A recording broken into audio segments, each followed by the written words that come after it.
Pay close attention. What you're seeing today is fulfilling Bible prophecy.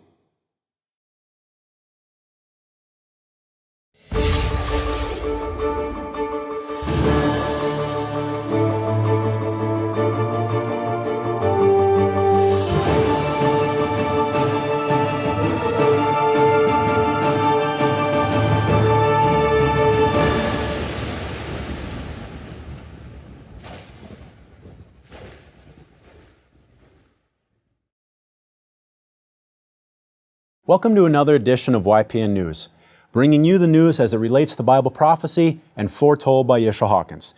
3 exciting news stories to discuss with you this week, each one showing the nearness of certain Bible prophecies ready to be fulfilled. Also, at the end of this broadcast, we have a very special address and phone number for you to write down, so grab a pencil and paper and be ready.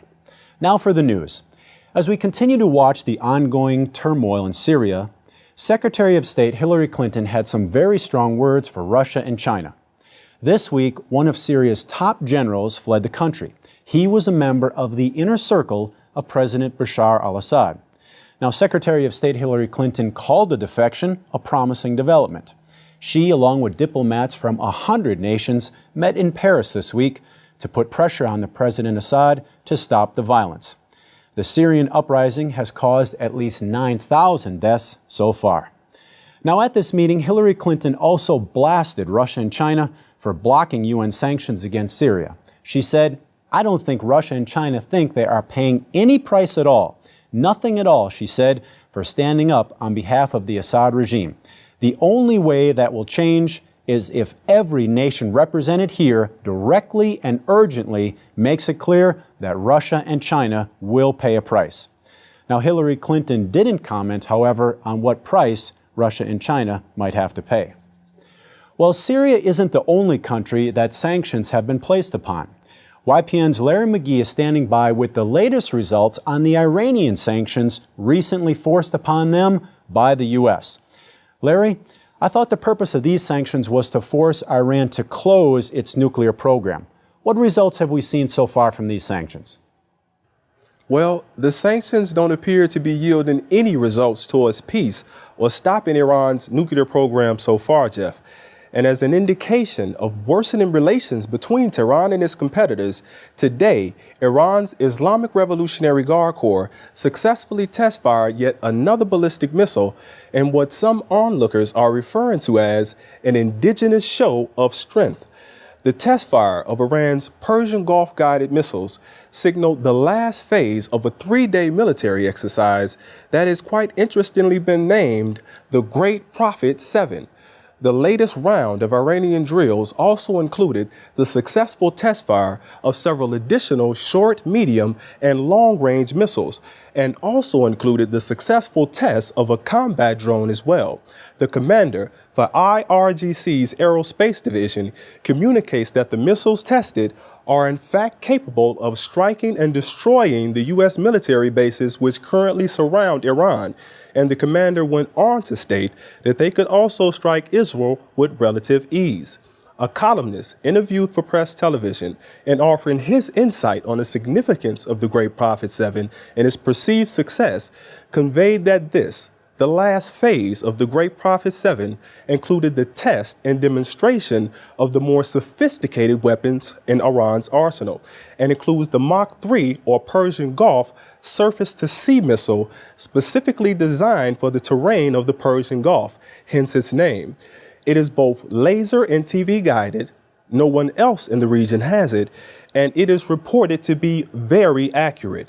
The primary goal of Iran's recent drills, according to the analysis given, is basically to ensure that all of its war equipment is in proper working order. Moreover, they are also looking to observe the effectiveness of some of their newer designs, such as their latest combat drone, which has just recently been equipped with a very sophisticated mission computer, which is capable of attacking targets on its own and without remote control.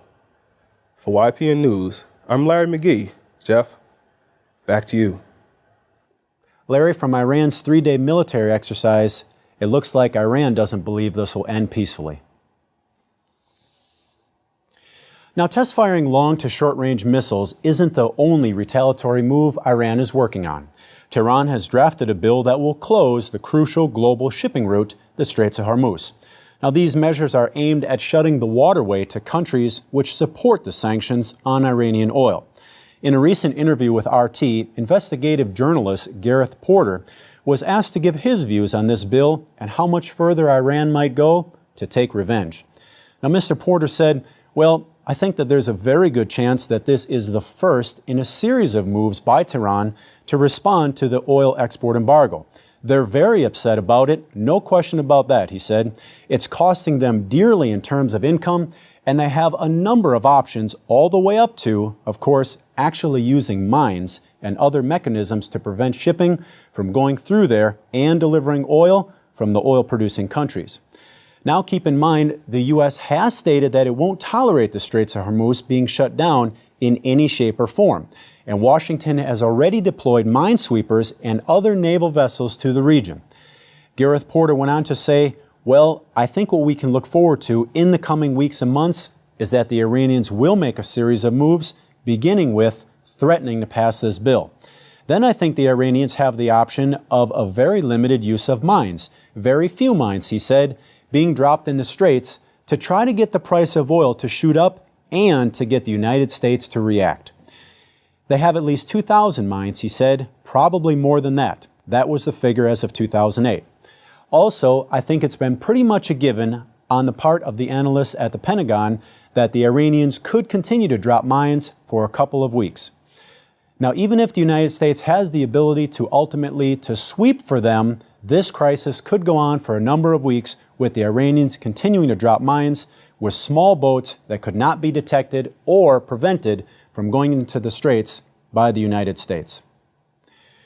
So as we continue to hear of wars and rumors of wars, we're reminded of the only prophesied established work that would be preaching and publishing the message of Yahweh in these last days, the House of Yahweh. Now, each month, the House of Yahweh publishes a free newsletter and magazine called The Prophetic Word. Both of these are packed with information that is vital to your salvation. So if the events between these nations trouble you and you would like to know how you can protect yourself and your family from these inevitable wars, call or write the House of Yahweh today and request your free subscription of the Prophetic Word magazine and monthly newsletter. The address is The House of Yahweh, P.O. Box 2498, Abilene, Texas 79604, or call 1-800-613-9494. And for any calls outside the United States, please call the number on your screen. Stay tuned. Up next is Yisrael Hawkins, explaining these Bible prophecies and giving you the answers no one else can. That's all from us here at YPN News, where news is not just news, it's prophecy. Thanks for watching.